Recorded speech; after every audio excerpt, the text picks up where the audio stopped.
जय हिंद साथियों, स्वागत है आप सभी का संपूर्ण जी के जी इस चैनल पर। साथियों, अभी के क्लास में हम लोग देखेंगे बिहार एसएससी इंटर स्तरीय जिसकी वैकेंसी आई हुई है उसके लिए, जो कि नई भर्ती 2023 की वैकेंसी के लिए हम लोग अभी के क्लास में तैयारी कर रहे हैं। जिस बुक का हम लोग तैयारी कर रहे हैं वो है रुक्मणी पब्लिकेशन है। जिस बुक का हम लोग अभी प्रिपरेशन कर रहे हैं वो है रुक्मणी पब्लिकेशन का बुक है, बिहार एसएससी के लिए है। और इसमें जो है टोटल 24 सेट्स दिए गए हैं और इस 24 सेट्स में हम लोगों ने 11 सेट्स को अभी पहले कंप्लीट कर लिया है। तो जो भी बच्चे हमारे चैनल पर नए हैं, चैनल के प्लेलिस्ट में जाएं या फिर इसी वीडियो के डिस्क्रिप्शन में आप लोगों को सारा लिंक प्रोवाइड करा दिया जाएगा।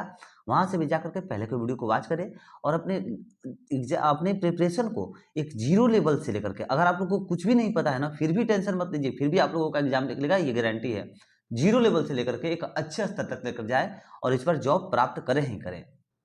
तो चलिए देखिए, अभी के क्लास में हम लोग देखेंगे 12 नंबर प्रैक्टिस सेट, जो कि एग्जाम के पॉइंट ऑफ व्यू से बहुत ही ज्यादा महत्वपूर्ण साबित होने वाला है। चलिए, तो आज का हमारा पहला क्वेश्चन क्या कह रहा है, देखिए कि 1986 में राजीव गांधी की सरकार ने लोकतंत्र के लिए पंचायती राज संस्थाओं को पुनर्निर्धार और विकास पर एक समिति की नियुक्ति किसके अध्यक्षता में की थी? तो एल.एम. सिंघवी की अध्यक्षता में यह किया गया था। Option number A right answer हो जाएगा, एल.एम. सिंघवी। देखिए, 1986 में राजीव गांधी की सरकार ने लोकतंत्र के लिए पंचायती राज संस्थाओं के पुनर्निर्धार और विकास पर एक समिति की नियुक्ति की, जिसकी अध्यक्षता एल.एम. सिंघवी ने की थी। ऑप्शन नंबर ए आपका राइट आंसर हो जाएगा। चलिए नेक्स्ट क्वेश्चन देखिए, 2 नंबर क्वेश्चन कर रहा है, निम्नलिखित कथनों में से कौन सा सही है? तो इन चारों कथनों में से बताना है कि कौन सा कथन सत्य दिया गया है। तो देखिए, इनमें से जो सत्य दिया गया है वो हो जाएगा आप लोग का कि राज्यसभा के बाहर सदस्यों को राष्ट्रपति द्वारा नामित किया जाता है, ये सही कथन दिया गया है। और कथन देख लीजिए, राज्यसभा के 12 सदस्यों को राज्यसभा के सभापति द्वारा नामित किया गया, ये गलत दिया गया है, ठीक है। और देखिए, राज्यसभा के 15 सदस्य प्रधानमंत्री द्वारा नामित किया गया, ये भी गलत है। और राज्यसभा के 15 सदस्य राष्ट्रपति द्वारा नामित किए जाते हैं, ये भी गलत है। सिर्फ सही दिया गया है 1। तो ऑप्शन नंबर ए आपका राइट आंसर हो जाएगा। जो ये कथन है यह सही है कि राज्यसभा के 12 सदस्यों को राष्ट्रपति द्वारा नामित किया जाता है। Option number A right answer हो जाएगा। और राज्यसभा में अधिकतम सीटों की संख्या जो है, इसको आप लोग नोट रखिएगा कि राज्यसभा में अधिकतम सीटों की संख्या कितनी होती है? 250 होती है। और वर्तमान में अगर पूछ दे कि अभी करंट में राज्यसभा के कितने सदस्य हैं, तो आप लोग बता दीजिएगा 245 अभी राज्यसभा के वर्तमान में सदस्य हैं। चलिए नेक्स्ट क्वेश्चन देखिए, 3 नंबर क्वेश्चन कर रहा है, सूची 1 तथा सूची 2 को सुमेलित कीजिए, ठीक है। सूची 1 और सूची 2 को सुमेलित करना है। तो देखिए क्या हो जाएगा, 5वीं पंचवर्षीय योजना का जो हो जाएगा, इसका आरंभिक वर्ष पूछ रहा है, ठीक है। पंचवर्षीय योजना दिया गया है और इसका आरंभिक वर्ष दिया गया है, इसको सुमेलित करना है और कूट में से बताना है कि जो सत्य होगा। तो देखिए, 5वीं पंचवर्षीय योजना का आप लोग का हो जाएगा 1974, ठीक है। 1974 सामने ही दिया गया है, ठीक है, ये हो जाएगा आप लोग का पहला। द्वितीय पंचवर्षीय योजना का हो जाएगा 1956, ये भी सही दिया गया है, सामने एकदम सही दिया गया है। और 8वीं पंचवर्षीय योजना का हो जाएगा 1992, देखिए ये थोड़ा सा अलग दिया गया है, ये 3rd नंबर होगा। और 7वीं पंचवर्षीय योजना का हो जाएगा 1985, ये हो जाएगा। चलिए, तो क्या हो गया आपका राइट आंसर? 1 2 4 3, 1 2 4 3। देखिए किसमें दिया गया है, आइए कुछ देखिए, 1 2 4 3, देखिए ऑप्शन नंबर बी में दिया गया है 1 2 4 3, ये सही आंसर हो जाएगा। Option number B right answer. Next question देखिए, चलिए देखिए 4 नंबर क्वेश्चन कर रहा है हम लोग का कि पिछड़े एवं विकासशील देशों के लिए रोलिंग प्लान का सुझाव जो है किसके द्वारा दिया गया था? तो ये जो है जी मिडल के द्वारा दिया गया था। Option number A right answer. पिछड़े एवं विकासशील देशों के लिए रोलिंग प्लान का सुझाव जो है गुन्नार मिडल यानी कि जी मिडल के द्वारा दिया गया था। Option number A right answer हो जाएगा। और एक पॉइंट याद रखिएगा इससे रिलेटेड कि रोलिंग प्लान जो है, रोलिंग प्लान के अंतर्गत और अनवरत, ठीक है, अनवरत प्लान जो है चलती रहती है। रोलिंग प्लान के अंतर्गत अनवरत प्लान चलती रहती है। चलिए 5 नंबर क्वेश्चन देखिए, निम्नलिखित में से किस लोक नृत्य का संबंध जो है असम राज्य से नहीं है? तो आप सही आंसर बधाई हो जाएगा। देखिए बधाई जो है यह असम राज्य का लोक नृत्य नहीं है। ऑप्शन नंबर डी सही आंसर हो जाएगा। तो आखिर कहीं ना कहीं का बधाई होगा ना, तो बधाई जो है यह मध्य प्रदेश से रिलेटेड है, ठीक है। बधाई मध्य प्रदेश के बुंदेलखंड, ठीक है, बुंदेलखंड में खुशी के अवसर पर किया जाने वाला लोक नृत्य है, ठीक है। कहाँ का? तो मध्य प्रदेश के बुंदेलखंड से रिलेटेड है बधाई। चलिए नेक्स्ट क्वेश्चन देखिए, 6 नंबर क्वेश्चन क्या कर रहा है कि निम्न में से कौन अर्थशास्त्री राष्ट्रीय आय पर दूरगामी कार्य किए? तो सही आंसर उसका हो जाएगा आप लोग का कि BK RV Rao. Option number D right answer. देखिए राष्ट्रीय आय राष्ट्रीय आय पर भारतीय अर्थशास्त्री BKRB राव के दूरगामी कार्य किए। Option number D right answer हो गया। और स्वतंत्रता के पूर्व राष्ट्रीय आय की जो गणना करने वाले अर्थशास्त्रियों में ये भी शामिल थे। कौन? तो BKRB राव ये शामिल थे। चलिए 7 नंबर क्वेश्चन देखिए क्या कर रहा है। एकाधिकार का अर्थ है, तो एकाधिकार का जो अर्थ होता है वो होता है एकल विक्रेता। Option number C right answer. एकाधिकार का अर्थ एकल विक्रेता से होता है, ठीक है, एकल विक्रेता से है। और एकाधिकार जो है व्यापार से जनता को हानि उठानी पड़ती है। एकाधिकार व्यापार से जनता यानी कि आम जो पब्लिक होता है, बिजनेस में नहीं, जो आम पब्लिक होता है, एकाधिकार व्यापार से जनता को हानि उठानी पड़ती है। और एकाधिकार में व्यापारी जो कि दुकानदार होते हैं, एकाधिकार में व्यापारी को बहुत सारा लाभ प्राप्त होता है, ठीक है। चलिए नेक्स्ट क्वेश्चन देखिए। 8 नंबर क्वेश्चन कह रहा है अंतरराष्ट्रीय तिथि रेखा कौन है? अंतरराष्ट्रीय तिथि रेखा कौन है? तो इसका सही आंसर आप लोग का हो जाएगा 180 डिग्री देशांतर। Option number D right answer. अंतरराष्ट्रीय तिथि रेखा जो है 180 डिग्री देशांतर है। Option number D right answer. Next question देखिए। कोणार्क मंदिर के देवता हैं, तो कोणार्क मंदिर के देवता, ये बहुत ज्यादा महत्वपूर्ण क्वेश्चन है बच्चे, बहुत ज्यादा VVI है, आप लोग इसको याद रखिएगा, बहुत बार ये क्वेश्चन पूछा गया है। कोणार्क मंदिर के देवता हैं, तो कोणार्क मंदिर के जो देवता हैं वो सूर्य देवता हैं। Option number A right answer. Konark मंदिर के देवता सूर्य हैं। और मोढेरा का सूर्य मंदिर गुजरात में स्थित है। इसको भी आप लोग, एकदम इंपॉर्टेंट पॉइंट है ये 2-3 इंपॉर्टेंट पॉइंट इससे अभी हम बता रहे हैं, सब इंपॉर्टेंट है, इसको नोट करिए कि जो मोढेरा का सूर्य मंदिर है वह गुजरात में स्थित है। और देव मंदिर जो कि बिहार के औरंगाबाद जिले में स्थित है, ठीक है। देव मंदिर ऐसे ही है एक, जो कि बिहार के औरंगाबाद जिले में स्थित है। चलिए 10 नंबर क्वेश्चन देख लीजिए। 10 नंबर क्वेश्चन क्या कह रहा है कि भारतीय संविधान का कौन सा अनुच्छेद राज्य सरकार को ग्राम पंचायत के गठन का निर्देश देता है? तो इसका सही आंसर हो जाएगा अनुच्छेद 40। Option number A right answer. भारतीय संविधान का अनुच्छेद 40 जो है राज्य सरकार को ग्राम पंचायत के गठन का निर्देश देता है। Option number A right answer. और भारतीय संविधान के अनुच्छेद 40 को जो है गांधीवादी दर्शन माना जाता है। भारतीय संविधान के अनुच्छेद 40 को गांधीवादी दर्शन माना जाता है, इसको आप लोग जरूर याद रखिएगा। चलिए नेक्स्ट क्वेश्चन देखिए। 11 नंबर क्वेश्चन कर रहा है कि अवध राज्य को किसने ब्रिटिश भारत राज्य में विलय किया? तो किसने किया था? तो इसका सही आंसर हो जाएगा Lord Dalhousie. Option number C right answer. देखिए अवध राज्य को लॉर्ड डलहौजी ने ब्रिटिश भारत सरकार में विलय किया था। Option number C right answer. और अवध राज्य को 1856 में कुशासन के आधार पर विलय किया गया था। कब? तो 1856 में कुशासन के आधार पर विलय किया गया था। और लॉर्ड डलहौजी ने अवध राज्य को दुधारू गाय या फिर चेरी की संज्ञा दी थी, ठीक है। लॉर्ड डलहौजी ने अवध राज्य को दुधारू गाय या चेरी की संज्ञा दी थी। चलिए नेक्स्ट क्वेश्चन देखिए। 12 नंबर क्वेश्चन क्या कर रहा है? 12 नंबर क्वेश्चन कर रहा है मिट्टी और पत्थर के टुकड़ों का पहाड़ी की तल की ओर गमन करना कहलाता है। तो इसका आपका सही आंसर हो जाएगा, पहले तो याद रखिए बहुत बार ये भी क्वेश्चन पूछा गया है, प्रीवियस ईयर का बहुत ज्यादा ये महत्वपूर्ण क्वेश्चन है, ठीक है।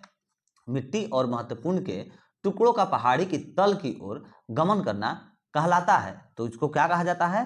तो मृदा अपरदन कहा जाता है। Option number A right answer.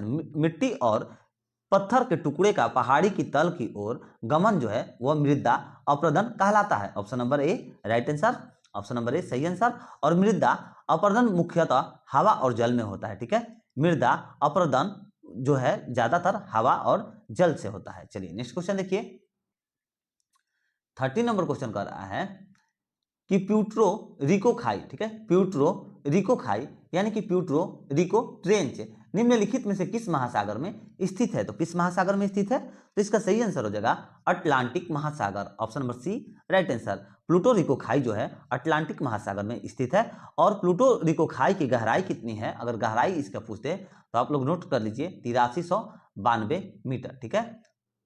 Puerto Rico खाई की गहराई कितनी है? तो 8392 होगा, सॉरी 8392 होगा, यहाँ पर हम गलत लिखे, 8392 होगा, 8392, ठीक है, साफ साफ बोल दे रहे हैं, 8392 मीटर है इसकी गहराई। Next question. बुश बेल्ट घास स्थल पाए जाते हैं, तो बुश बेल्ट घास स्थल जो है यह दक्षिण अफ्रीका में पाए जाते हैं। Option number C right answer. Bush belt घास स्थल कहाँ पाए जाते हैं? तो दक्षिण अफ्रीका में पाए जाते हैं। Next question 15 number question. सूर्य से दूरी के अनुसार सबसे अंतिम ग्रह कौन है? तो सूर्य से दूरी के अनुसार सबसे अंतिम ग्रह नेपच्यून है। Option number C right answer Neptune है। और पृथ्वी जो है एकमात्र ग्रह है जिस पर जीवन है। और पृथ्वी अपने अक्ष पर 23 1/2 डिग्री, ठीक है, पृथ्वी अपने अक्ष पर 23 1/2 डिग्री जो है झुकी हुई है। चलिए नेक्स्ट क्वेश्चन देखिए, निम्नलिखित में से किस खिलाड़ी ने कभी भी ओलंपिक पदक नहीं जीता है? तो सानिया मिर्जा हो जाएगा। Option number A right answer. Sania Mirza एक ऐसी खिलाड़ी हैं जो कि कभी भी ओलंपिक पदक जो है नहीं जीती हैं। Option number A right answer. Next question देखिए, 70 नंबर क्वेश्चन कर रहा है, मौर्य वंश का अंतिम शासक कौन था? तो मौर्य वंश का अंतिम शासक जो था वह बृहद्रथ था। Option number D right answer Brihadratha. Maurya वंश का अंतिम शासक बृहद्रथ था। बहुत ज्यादा ये महत्वपूर्ण क्वेश्चन है, इसको नोट करते रहिएगा, ठीक है, पहले पूछा हुआ क्वेश्चन है इसीलिए बोल रहे हैं कि मौर्य वंश का अंतिम शासक बृहद्रथ था। और 185 बीसी में बृहद्रथ की हत्या हुई थी, ठीक है। हत्या किसके हाथों हुई थी? पहले याद रखिएगा कि 185 बीसी में बृहद्रथ की हत्या हुई थी। और किसने इनको मारा था? तो सेनापति पुष्यमित्र शंगु ने इनकी हत्या की थी। किसने की थी? सेनापति पुष्यमित्र शंगु ने इनकी हत्या की थी। और पुष्यमित्र ने शंगु वंश की स्थापना की थी। इसको भी आप लोग याद रखिएगा, पुष्यमित्र ने शंगु वंश की स्थापना की थी। सॉरी, शंगु नहीं, शुंग होगा, ठीक है, शुंग वंश की स्थापना की थी। चलिए नेक्स्ट क्वेश्चन देखिए, यात्री इब्न बतूता कहां से आया था? तो इब्न बतूता जो था वह मोरक्को से आया था। Option number A right answer. Ibn Battuta Morocco से आया था। और इब्न बतूता कब आया था भारत में? तो 1333 ईस्वी में, ठीक है। इब्न बतूता भारत में 1333 ईस्वी में आया था। और इब्न बतूता ने अपना यात्रा वृत्तांत रेहला नाम से लिखा है, ठीक है। इब्न बतूता ने अपने यात्रा को जो है वृत्तांत रेहला नाम से लिखा है। चलिए नेक्स्ट क्वेश्चन, 19 नंबर क्वेश्चन है कि किस राज्य की अर्थव्यवस्था को मनी ऑर्डर अर्थव्यवस्था कहा जाता है? तो वो कौन सा राज्य हो जाएगा? तो इसका सही आंसर हो जाएगा Uttarakhand. Option number D right answer. Uttarakhand राज्य की अर्थव्यवस्था को मनी ऑर्डर अर्थव्यवस्था कहा जाता है। और मनी ऑर्डर अर्थव्यवस्था का अर्थ है कि अर्थव्यवस्था का आधार बाहरी स्रोतों पर निर्भर करती है, ठीक है। मनी ऑर्डर अर्थव्यवस्था का अर्थ है कि अर्थव्यवस्था का आधार बाहरी स्रोतों पर निर्भर करती है। चलिए नेक्स्ट क्वेश्चन, 20 नंबर क्वेश्चन देखिए, म्यांमार का प्रमुख धर्म कौन सा है? तो म्यांमार का जो प्रमुख धर्म है वो बौद्ध धर्म हो जाएगा। Option number D right answer. Myanmar का प्रमुख धर्म बौद्ध धर्म है। Option number D right answer.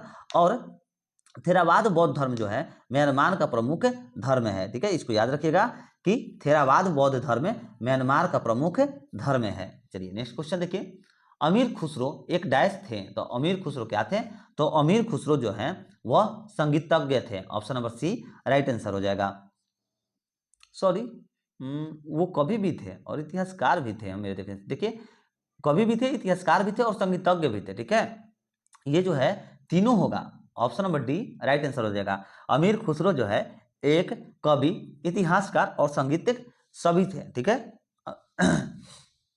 अमीर खुसरो एक कवि, इतिहासकार एवं संगीतज्ञ तीनों थे, ठीक है। ऑप्शन नंबर डी सही आंसर हो जाएगा। और उन्हें तूतीय हिंद का उपनाम भी दिया गया था। अमीर खुसरो से रिलेटेड है कि अमीर खुसरो को तूतीय हिंद का, ठीक है, तूतीय हिंद का उपनाम दिया गया था। अमीर खुसरो को तूतीय हिंद का उपनाम दिया गया था। और अमीर खुसरो अलाउद्दीन खिलजी के दरबारी कवि था, ठीक है। अमीर खुसरो जो था वह अलाउद्दीन खिलजी को दरबारी कवि था। नेक्स्ट क्वेश्चन देखिए, 22 नंबर क्वेश्चन कर रहा है कि मौलिक अधिकारों को लागू करने के लिए निम्नलिखित में से किसी न्यायालय द्वारा क्या जारी किया जा सकता है? तो क्या जारी किया जा सकता है? तो REET. Option number C right answer. देखिए, मौलिक अधिकारों को लागू करने के लिए न्यायालय द्वारा रीट जारी किया जाता है। रीट जारी किया जाता है। Option number C right answer REET. और मौलिक अधिकार का संरक्षक भारत में उच्च न्यायालय है। मौलिक अधिकार का संरक्षक जो है भारत में उच्च न्यायालय को दिया गया है। और अनुच्छेद 32 में 5 रीट जारी करने का अधिकार उच्चतम न्यायालय को है, ठीक है। अनुच्छेद 32 में जो है 5 रीट जारी करने का अधिकार उच्चतम न्यायालय को है। चलिए नेक्स्ट क्वेश्चन देखिए, 23 नंबर क्वेश्चन कर रहा है कि कहाँ के वृक्ष वर्ष में कम अथवा अधिक समय के लिए पत्तियों से रहित हो जाते हैं? तो कहाँ के वृक्ष हो जाएगा? तो इसका सही आंसर होगा आप लोग का कि पर्णपाती one. Option number D right answer, पर्णपाती वन, पर्णपाती वन जो है वृक्ष वर्ष में कम अथवा अधिक समय के लिए पत्तियों से रहित हो जाते हैं और पर्णपाती वन को पतझड़ वन भी कहते हैं। ठीक है, पर्णपाती वन को पतझड़ वन भी कहा जाता है। और भारत में पर्णपाती वन जो है सबसे अधिक पाई जाती है, इसको याद रखिएगा, सबसे अधिक पर्णपाती वन जो है भारत में पाई जाती है। और शीशम पीपल जो है यह पर्णपाती वन के एक उदाहरण है। शीशम, पीपल, बरगद ये सब जो है पर्णपाती वन के उदाहरण है। नेक्स्ट क्वेश्चन देखिए, प्रसिद्ध विरूपाक्ष मंदिर कहाँ अवस्थित है? तो प्रसिद्ध विरूपाक्ष जो मंदिर है वह हप्पी में स्थित है। Option number C right answer. कहाँ स्थित है? तो हप्पी में स्थित है। प्रसिद्ध विरूपाक्ष मंदिर हप्पी में स्थित है। और हप्पी जो है तुंगभद्रा नदी के तट पर है। ठीक है, हप्पी जो है तुंगभद्रा नदी के तट पर है और हप्पी जो है कर्नाटक में अवस्थित है, इसको भी याद रखिएगा। हप्पी जो है ये किस राज्य में अवस्थित है पूछ दिया, तो कर्नाटक राज्य में अवस्थित है। और हम्पी विजयनगर राज्य की राजधानी थी। हम्पी जो है यह विजयनगर राज्य की राजधानी थी, इसको भी आप लोग याद रखिएगा। हम्पी जो है विजयनगर राज्य की राजधानी थी।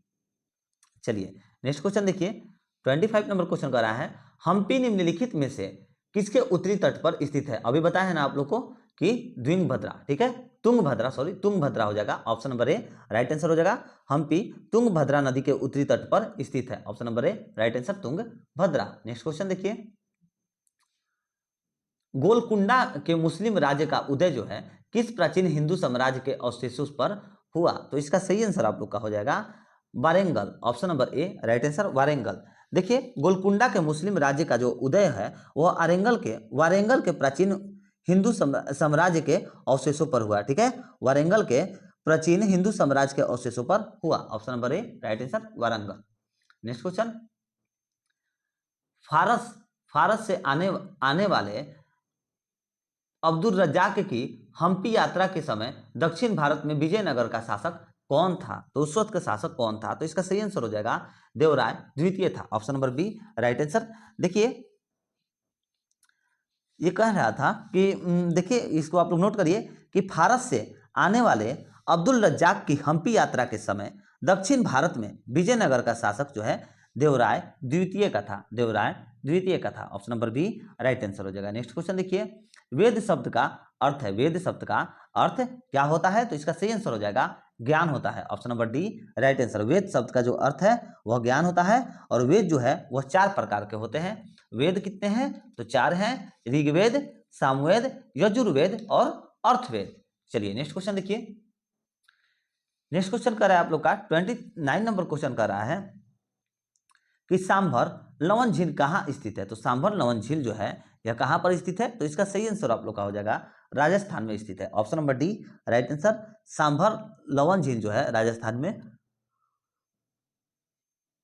अवस्थित है। ठीक है, सांभर लवन झील जो है यह राजस्थान में अवस्थित है। Option number D right answer. और सांभर झील भारत का सबसे बड़ी खारे पानी की झील है। सांभर झील जो है यह भारत की सबसे बड़ी खारे पानी की झील है। चलिए नेक्स्ट क्वेश्चन देखिए, 30 नंबर क्वेश्चन कर रहा है, भारत में सबसे पहली रेलगाड़ी कब चलाई गई? तो भारत में सबसे पहली रेलगाड़ी जो है 1853 में चलाई गई थी, सभी को पता होना चाहिए। Option number B right answer. Bharat की सबसे पहली रेलगाड़ी कब चलाई गई थी? तो 1853 ईस्वी में चलाई गई थी। और 16 अप्रैल 1853 ईस्वी को भारत में बॉम्बे और थाने के बीच में रेलगाड़ी 34 किलोमीटर की चलाई गई थी। ठीक है, स्टेशन पूछते कौन कौन स्टेशन के बीच? तो बॉम्बे और थाने के बीच में रेलगाड़ी चलाई गई थी प्रथम बार। 34 किलोमीटर का डिस्टेंस था उस वक्त। ठीक है, और 16 अप्रैल अगर डेट पूछते तो 16 अप्रैल 1853 ईस्वी को भारत में बॉम्बे और थाने के बीच में रेलगाड़ी 34 किलोमीटर तक चलाई गई थी। और लॉर्ड डलहौजी के समय में भारत में रेल का परिचालन शुरू हुआ था। लॉर्ड डलहौजी के समय में रेल का प्रचालन शुरू हुआ था। और रेलवे बोर्ड की स्थापना जो है 1905 ईस्वी में की गई है, इसको याद रखिएगा। रेलवे बोर्ड की स्थापना 1905 ईस्वी में की गई है। चलिए नेक्स्ट क्वेश्चन देखिए, 31 नंबर क्वेश्चन कर रहा है, निम्नलिखित में से वह नदी कौन सी है जिसका उद्गम भारतीय क्षेत्र में नहीं है? जिसका उद्गम जो है भारतीय क्षेत्र में नदी नहीं है, वो कौन सी नदी है? तो ब्रह्मपुत्र नदी है। Option number B right answer, Brahmaputra नदी। Option number B right answer. Brahmaputra नदी का उद्गम जो है भारतीय क्षेत्र में नहीं है। ऑप्शन नंबर बी सही आंसर हो जाएगा। और ब्रह्मपुत्र नदी को तिब्बत में सांगपो कहते हैं, ठीक है। ब्रह्मपुत्र नदी को तिब्बत में सांगपो कहते हैं और ब्रह्मपुत्र नदी को अरुणाचल प्रदेश में दिहांग कहा जाता है। ब्रह्मपुत्र नदी को अरुणाचल प्रदेश में दिहांग कहा जाता है। और ब्रह्मपुत्र नदी की अगर लंबाई पूछ दे तो उसको आप लोग नोट रखिएगा कि 2900 किलोमीटर, ठीक है। ब्रह्मपुत्र नदी की लंबाई टोटल कितनी है तो 2900 किलोमीटर, जबकि भारत में ये कितनी है तो भारत में मात्र 916 है, ठीक है। 916 किलोमीटर है भारत में, और जो जितना भी शेष बचता है वो भारत से बाहर का डिस्टेंस है। चलिए नेक्स्ट क्वेश्चन देखिए, 32 नंबर क्वेश्चन कर रहा है कि डैश को स्वतंत्रता आंदोलन की ग्रैंड ओल्ड लेडी कहा जाता है, ठीक है। डैश को स्वतंत्रता आंदोलन की ग्रैंड ओल्ड लेडी कहा जाता है, तो किसको कहा जाता है तो इसका सही आंसर हो जाएगा आप लोग का अरुणा आसफ अली को। Option number B right answer. Aruna Asaf Ali को जो है स्वतंत्रता आंदोलन की ग्रैंड ओल्ड लेडी कहा जाता है। Option number B right answer हो जाएगा। और याद रखिएगा एक इंपॉर्टेंट पॉइंट कि अरुणा आसफ अली को भारत छोड़ो आंदोलन के दौरान जो है ग्वालियर टैग मैदान मुंबई में भारतीय ध्वज फहराने के लिए जाना जाता है। चलिए नेक्स्ट क्वेश्चन देखिए, 33 नंबर क्वेश्चन क्या कह रहा है कि निम्नलिखित में से कौन ताशकंद समझौते से संबंधित है। तो कौन जो है ताशकंद समझौते से संबंधित है, तो इसका सही आंसर हो जाएगा Lal Bahadur Shastri. Option number B right answer. Lal Bahadur Shastri जो है यह ताशकंद समझौते से संबंधित है। Option number B right answer. और लाल बहादुर शास्त्री के समय में 1965 ईस्वी में पाक भारत के बीच में युद्ध हुआ था, ठीक है।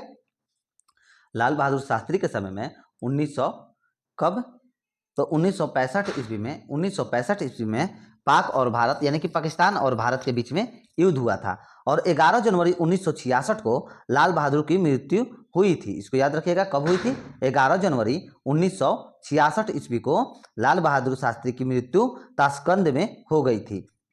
और भारत और पाकिस्तान का पहला युद्ध कब लड़ा गया था, आप लोग चलिए कमेंट में करके बताइए। भारत और पाकिस्तान का पहला युद्ध कब लड़ा गया था, आप लोग चलिए कमेंट में करके बताइए कि किस वर्ष में लड़ा गया था। चलिए 34 नंबर क्वेश्चन देखिए, जनगणना 2011 के अनुसार जनसंख्या घनत्व का सही अवरोही क्रम किन राज्यों का है। तो इसका सही आंसर आप लोग का हो जाएगा कि बिहार, बंगाल, फिर Kerala. Option number A right answer हो जाएगा, बिहार, बंगाल और केरल। और देखिए कि बिहार का जो जनसंख्या घनत्व है 1106 प्रति वर्ग किलोमीटर है। इसको याद रखिएगा, 2011 के जनगणना के अनुसार बिहार का जो जनसंख्या घनत्व है वह 1106 प्रति वर्ग किलोमीटर है। और ये तो हो गया आपका बिहार का, कि बिहार का अगर पूछ दे 2011 के जनगणना के अनुसार बिहार का जनसंख्या घनत्व कितना है तो 1106 प्रति वर्ग किलोमीटर। और अगर भारत का जनसंख्या घनत्व पूछ दे 2011 के जनगणना के अनुसार तो भारत का जनसंख्या घनत्व बताइएगा 382 प्रति वर्ग किलोमीटर, 382 प्रति वर्ग किलोमीटर। नेक्स्ट क्वेश्चन देखिए, आमेर महल कहाँ पर स्थित है। तो आमेर महल जो है यह कहाँ पर स्थित है, तो इसका सही आंसर हो जाएगा जयपुर में स्थित है। Option number A right answer, Amer Mahal Jaipur में स्थित है। और सवाई जयसिंह जो है यह जयपुर के प्रसिद्ध शासक थे। सवाई जयसिंह जयपुर के प्रसिद्ध शासक थे, इसको आप लोग जरूर याद रखिएगा। और जयपुर को पिंक सिटी भी कहा जाता है, जयपुर को पिंक सिटी के नाम से भी जाना जाता है। चलिए 36 नंबर क्वेश्चन देखिए, निम्नलिखित में से कौन सा एक बाघ संरक्षित स्थल नहीं है। तो कौन सा जो है जो कि बाघ संरक्षित स्थल नहीं है तो Sultanpur. Option number D right answer. Sultanpur जो है यह बाघ संरक्षण स्थल जो है नहीं है। और सुल्तानपुर झील हरियाणा में अवस्थित है, इसको याद रखिएगा। सुल्तानपुर झील जो है यह हरियाणा में अवस्थित है। चलिए नेक्स्ट क्वेश्चन 37 नंबर क्वेश्चन देखिए, जुलाई 2023 में इसरो ने PSLV C56 रॉकेट से किस देश के 7 उपग्रहों को सफलतापूर्वक प्रक्षेपित किया। तो इसका सही आंसर हो जाएगा आप लोग का कि Singapore. Option number A right answer. देखिए जुलाई 2023 में इसरो ने PSLV C56 रॉकेट से सिंगापुर के 7 उपग्रहों को सफलतापूर्वक प्रक्षेपित किया है। चलिए नेक्स्ट क्वेश्चन देखिए, 38 नंबर क्वेश्चन क्या कह रहा है कि भारत पर हुनों का आक्रमण किसके शासनकाल में हुआ था। देखिए बहुत ज्यादा महत्वपूर्ण क्वेश्चन है, BBI है, नोट कर लीजिएगा, ठीक है। भारत का हुनों का जो आक्रमण है किसके शासनकाल में हुआ था, तो इसका सही आंसर आप लोग का हो जाएगा Skandagupta. Option number A right answer Skandagupta. Bharat पर हुणों का आक्रमण जो है स्कंदगुप्त के समय में हुआ, और स्कंदगुप्त हुणों को पूरी तरह से परास्त कर दिया था। स्कंदगुप्त जो है यह हुणों को पूरी तरह से परास्त यानी कि हरा दिया था, और स्कंदगुप्त को अंतिम महान गुप्त शासक भी माना जाता है। स्कंदगुप्त को अंतिम महान गुप्त शासक काल के समय माना जाता है। ठीक है, स्कंदगुप्त को अंतिम महान गुप्त शासक माना जाता है। चलिए नेक्स्ट क्वेश्चन 39 नंबर क्वेश्चन देख लीजिए क्या कर रहा है कि वह प्रथम राष्ट्रीय यानी कि नेशनल पार्क कौन सा है जिसे भारत में स्थापित किया गया है। तो कौन सा है, तो इसका सही आंसर आप लोग का हो जाएगा Jim Corbett national park. Option number D right answer. Jim Corbett national park जो है भारत में स्थापित प्रथम नेशनल पार्क है। और जिम कॉर्बेट नेशनल पार्क का निर्माण 1936 ईस्वी में हुआ था। कब हुआ था इसका निर्माण, तो 1936 ईस्वी में जिम कॉर्बेट नेशनल पार्क का निर्माण हुआ था। और Jim Corbett national park Uttarakhand में स्थित है, इसको भी याद रखिएगा। ये अगर पूछ दे कहां पर स्थित है, तो जिम कॉर्बेट नेशनल पार्क जो है यह उत्तराखंड में स्थित है। चलिए नेक्स्ट क्वेश्चन देखिए 40 नंबर क्वेश्चन क्या कर रहा है। 40 नंबर देखिए, थोड़ा सा ऊपर करिए। हाँ चलिए 40 नंबर देखिए क्वेश्चन क्या कर रहा है। महमूद गजनवी के भारत पर आक्रमण का प्रमुख उद्देश्य क्या था। महमूद गजनवी के भारत पर आक्रमण का प्रमुख उद्देश्य क्या था। तो इसका सही आंसर आप लोग का हो जाएगा कि मध्य एशिया में एक बड़े साम्राज्य की स्थापना के लिए धन संग्रहण करना। ठीक है, option number D right answer. Mahmud Ghaznavi के भारत पर आक्रमण का मुख्य उद्देश्य यह था कि एशिया में एक बड़े साम्राज्य के लिए धन संग्रहण करना था। और आप लोग एक टॉपिक याद रखिएगा कि महमूद गजनवी जो है 998 से 1030 ईस्वी तक शासन काल किया था। ठीक है, महमूद गजनवी 998 से 1030 ईस्वी तक शासन काल किया था। और महमूद गजनवी ने भारत पर 17 बार आक्रमण किया था। ठीक है, महमूद गजनवी जो था, महमूद गजनवी यह भारत पर 17 बार आक्रमण किया था पहले। चलिए नेक्स्ट क्वेश्चन देखिए नेक्स्ट क्वेश्चन कर रहा है निम्नलिखित में से तजाकिस्तान की राजधानी कौन है। तो तजाकिस्तान की राजधानी दुशांबे हो जाएगा। ठीक है, Dushanbe option number B is the right answer. Tajikistan की राजधानी दुशांबे है। और तजाकिस्तान जो है यह एशिया महादेश के मध्य में स्थित है। किसके, तो एशिया महादेश के मध्य में स्थित है, जो कि चारों तरफ से जमीन से घिरा हुआ है। ठीक है, जो कि चारों तरफ से जमीन से घिरा हुआ है। चलिए नेक्स्ट क्वेश्चन देखिए। नेक्स्ट क्वेश्चन कर रहा है हमारा 42 नंबर। जुलाई अगस्त 2023 के दौरान बर्लिन यानी कि जर्मनी में आयोजित विश्व तीरंदाजी चैंपियनशिप में कितने भारतीय तीरंदाज द्वारा स्वर्ण पदक प्राप्त किए गए हैं। तो ऑप्शन नंबर सी इसका सही आंसर हो जाएगा 3। Option number C right answer हो जाएगा। देखिए जुलाई अगस्त 2023 के दौरान बर्लिन यानी कि जर्मनी में आयोजित विश्व तीरंदाजी चैंपियनशिप में 3 तीरंदाज जो है के द्वारा स्वर्ण पदक प्राप्त किए गए हैं। Option number C right answer 3। Next question देखिए। नेक्स्ट क्वेश्चन है हमारा कि अंग्रेजों द्वारा सर्वप्रथम कहवा यानी कि कॉफी, कहवा जो कि कॉफी कहा जाता है इंग्लिश में। ठीक है, बागान लगाए गए थे। तो कहां पर लगाए गए थे, अंग्रेजों के द्वारा सर्वप्रथम कॉफी बागान लगाए गए थे। तो कहां पर लगाए गए थे, तो इसका सही आंसर हो जाएगा चिकमंगलूर जनपद में। Option number A right answer. देखिए अंग्रेजों द्वारा सर्वप्रथम कहवा यानी कि कॉफी बागान चिकमंगलूर जनपद में लगाए गए थे। Option number A right answer. और चिकमंगलूर कर्नाटक राज्य में स्थित है, इसको आप लोग नोट कर लीजिए। चिकमंगलूर जो है यह कर्नाटक राज्य में स्थित है। और भारत में सबसे अधिक कॉफी जो है कर्नाटक से ही उत्पादित किया जाता है। भारत में सबसे अधिक जो है कॉफी कर्नाटक में ही उत्पादित होता है। और विश्व में अगर पूछ दे, ये तो भारत में हो गया, अगर भारत में सर्वाधिक पूछ दे तो आप लोग बता दीजिएगा सिंपली कि कर्नाटक। अगर विश्व में पूछ दे तो विश्व में कॉफी का उत्पादक सबसे ज्यादा ब्राजील में होता है। ठीक है, कहां पर होता है, तो ब्राजील में होता है। नेक्स्ट क्वेश्चन 44 नंबर क्वेश्चन कर रहा है उपन्यास द ओपियम ट्रॉफी के लेखक कौन है। उपन्यास द ओपियम ट्रॉफी के लेखक कौन है। तो इनके जो लेखक है वो है Khushwant Singh. Option number B right answer. उपन्यास द ओपियम ट्रॉफी के लेखक कौन है, खुशवंत सिंह है। नेक्स्ट क्वेश्चन निम्नलिखित में से कौन लोकसभा के प्रथम अध्यक्ष स्पीकर थे। तो कौन थे, तो वो थे जीबी मावलंकर। ठीक है, option number B right answer GB Mavalankar थे। ठीक है, जीबी मावलंकर जो है यह लोकसभा के प्रथम अध्यक्ष यानी कि स्पीकर थे। और देखिए ये तो हो गया जेंट्स में ना, जैसे कि जीबी मावलंकर जो है ये लोकसभा के प्रथम स्पीकर थे, ये तो हो गया जेंट्स में। अगर प्रथम महिला अगर पूछते हैं प्रथम महिला स्पीकर कौन थी, तो ये बतलाइएगा कि मीरा कुमार थी। प्रथम महिला स्पीकर कौन थी, तो मीरा कुमार थी। और प्रथम कौन थे स्पीकर, तो जे बी मावनकर थे। ठीक है, चलिए नेक्स्ट क्वेश्चन 46 नंबर क्वेश्चन का रहा है कि नदियों को जोड़ने के कार्यक्रम के अंतर्गत डैश नदी से किन नदी को जोड़ने का कार्य निर्माणाधीन है। तो इसका सही आंसर आप लोग का हो जाएगा बेतवा। ठीक है, Betwa, option number D right answer. देखिए नदियों की जोड़ने के कार्यक्रम के अंतर्गत बेतवा नदी से किन नदी को जोड़ने का कार्य निर्माणाधीन है, option number D right answer Betwa. Next question देखिए, मैक्सिको की खाड़ी और लेब्राडोर, ठीक है, मैक्सिको की खाड़ी और लेब्राडोर सागर निम्नलिखित में से किसके भागे हैं। ठीक है, ये किसके भागे हैं, तो इसका सही आंसर आप लोग का हो जाएगा अटलांटिक महासागर के भागे हैं, option number D right answer. और ये बहुत ज्यादा महत्वपूर्ण क्वेश्चन है, आप लोग इसको नोट रखिएगा क्योंकि पहले ये भी क्वेश्चन पूछा गया है, इसीलिए बोल रहे हैं कि मैक्सिको की खाड़ी और लेब्राडोर सागर अटलांटिक महासागर के भाग हैं। किसके, तो अटलांटिक महासागर के भाग हैं।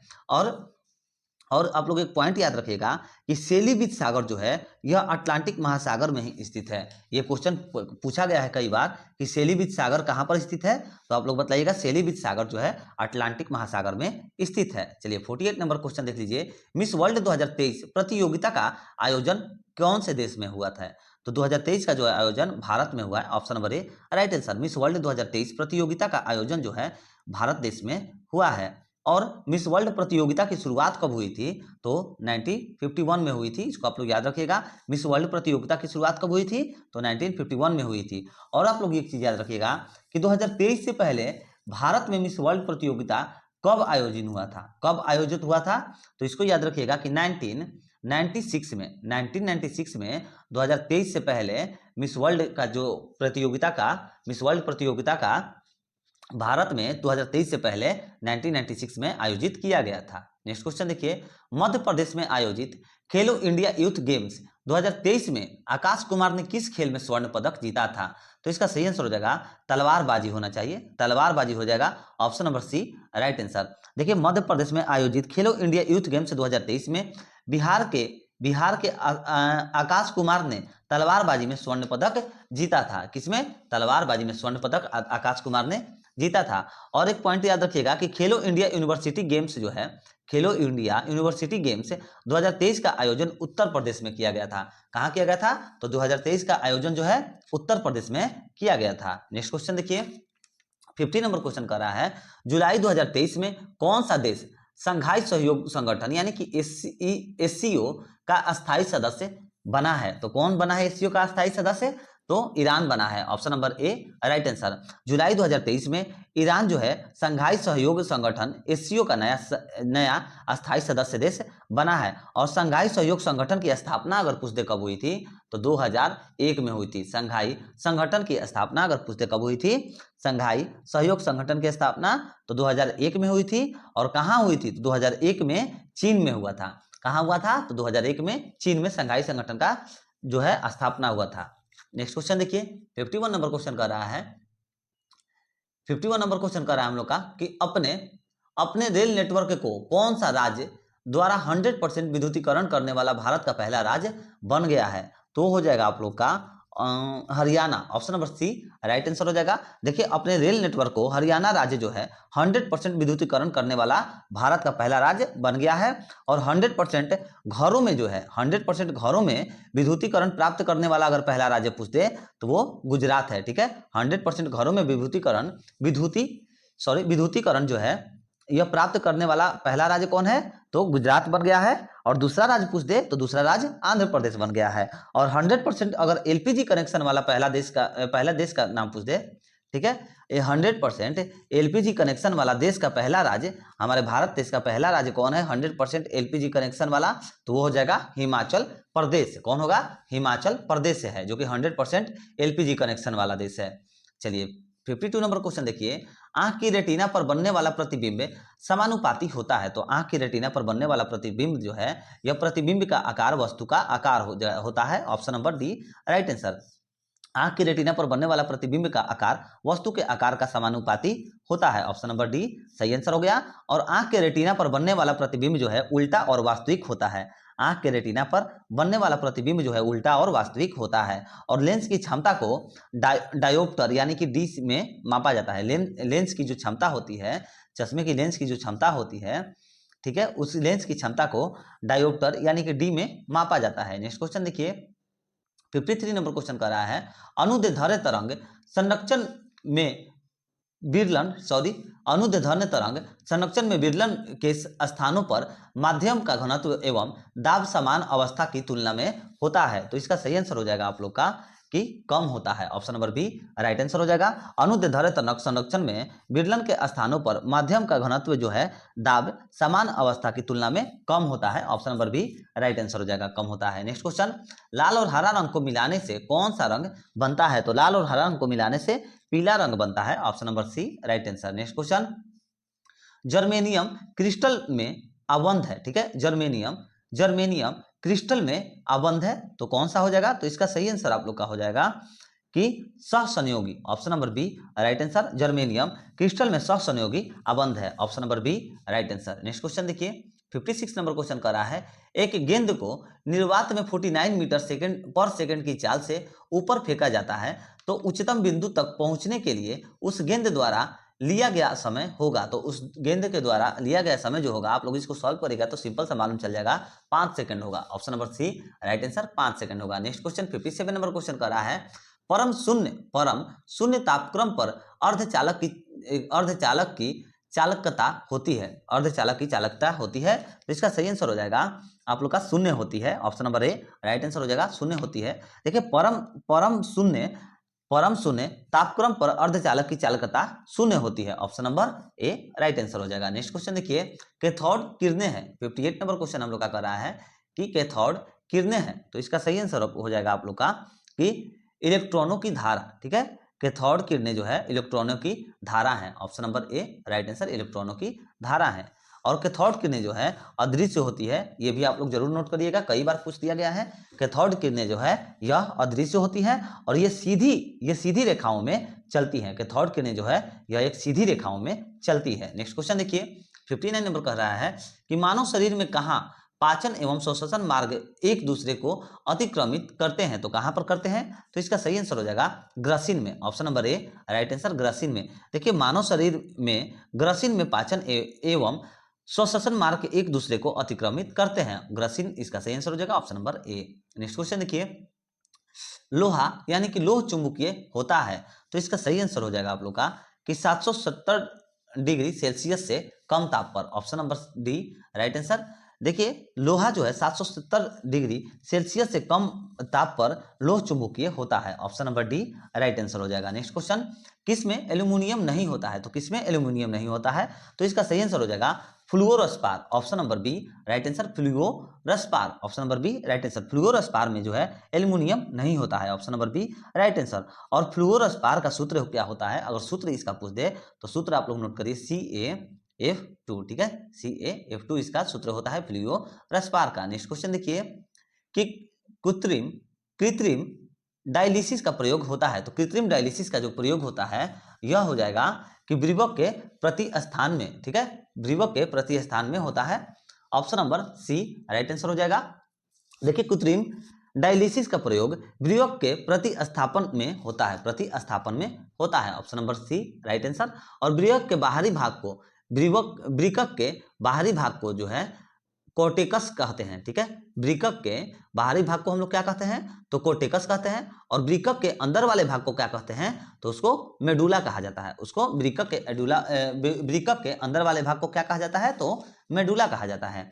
नेक्स्ट क्वेश्चन देखिए 63 नंबर क्वेश्चन क्या कर रहा है कि सूर्य उगते और डूबते समय लाल क्यों दिखाई पड़ता है? तो सूर्य उगते और डूबते के समय लाल रंग का विक्षेपण सबसे कम करता है, इस कारण लाल रंग दिखाई पड़ता है। तो इसका सही आंसर आप लोग का हो जाएगा ऑप्शन नंबर ए, ठीक है, लाल रंग का विक्षेपण सबसे कम होता है, इसलिए जो है सूर्य उगते और डूबते समय में लाल रंग का दिखाई पड़ता है। Option number A right answer. Next question 54 number question ध्वनि तरंगे एक स्थान से अन्य स्थान तक किसी राशि x का स्थानांतरण करती है तो राशि x है तो क्या हो जाएगा? राशि x आप लोग का ऊर्जा है। Option number D right answer, ऊर्जा हो जाएगा। नेक्स्ट क्वेश्चन देखिए 65 नंबर क्वेश्चन क्या कर रहा है कि मानव शरीर की सबसे बड़ी ग्रंथि कौन सी होती है? तो मानव शरीर की सबसे बड़ी ग्रंथि जो है यकृत होती है। Option number B right answer. मानव शरीर यकृत जो है मानव शरीर की सबसे बड़ी ग्रंथि होती है और इसका वजन अगर पूछ दें तो 1.5 केजी से 2 केजी यानी कि 1.5 केजी से 2 केजी होता है यकृत का वजन।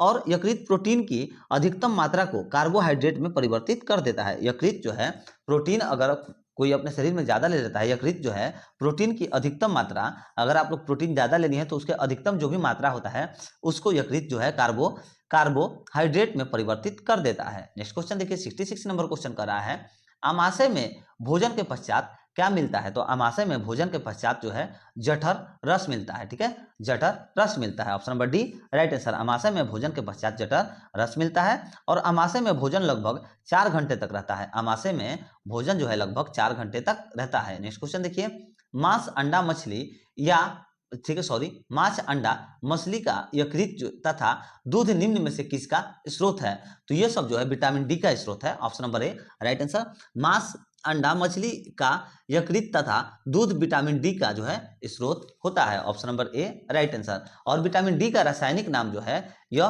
कैल्सीफेरॉल होता है। विटामिन डी का रासायनिक नाम अगर पूछ दे तो याद रखिएगा कैल्सीफेरॉल होता है। क्या होता है? विटामिन डी का रासायनिक नाम कैल्सीफेरॉल होता है। नेक्स्ट क्वेश्चन 68 नंबर क्वेश्चन, रक्त समूह ओ को सार्वत्रिक रक्तदाता कहा जाता है। इसमें निम्न में से जो है कौन सा एंटीजन पाया जाता है? तो कौन सा एंटीजन पाया जाता है? तो देखिए रक्त समूह ओ को सार्वत्रिक रक्तदाता कहा जाता है। इसमें जो है कोई भी एंटीजन नहीं पाया जाता है। इसमें कोई भी एंटीजन नहीं पाया जाता है। Option number D right answer. इसमें कोई भी एंटीजन नहीं पाया जाता है। और एंटीजन जो है ये 2 प्रकार के होते हैं, जो कि पहला हो जाएगा कि ए रक्त समूह में ए एंटीजन पाया जाता है।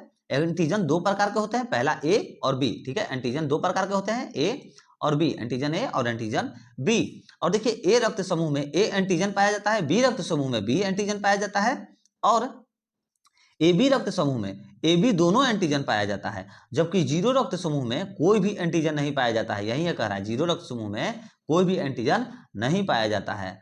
और याद रखिएगा कि रक्त समूह की खोज जो है यह कार्ल लैंडस्टीनर ने की थी। रक्त समूह की खोज किसने की थी? रक्त समूह की खोज किसने की थी? तो कार्ल लैंडस्टीनर ने की थी। नेक्स्ट क्वेश्चन देखिए 69 नंबर क्वेश्चन कर रहा है कि एल्किन का सामान्य सूत्र क्या है? तो एल्किन का सामान्य सूत्र आप लोग का हो जाएगा option number C CnH2n। Option number C right answer. Alkene का सामान्य सूत्र है। नेक्स्ट क्वेश्चन देखिए 70 नंबर क्वेश्चन कर रहा है कि पानी से भरे गिलास में बर्फ का एक टुकड़ा तैर रहा है। टुकड़े के पूरा पिघल जाने पर गिलास में पानी का तल क्या होगा? तो इसका सही आंसर हो जाएगा आप लोगों का अपरिवर्तित। ठीक है, अपरिवर्तित रहता है। Option number B right answer हो जाएगा, अपरिवर्तित रहता है। देखिए पानी में भरे गिलास में बर्फ का एक टुकड़ा तैर रहा है।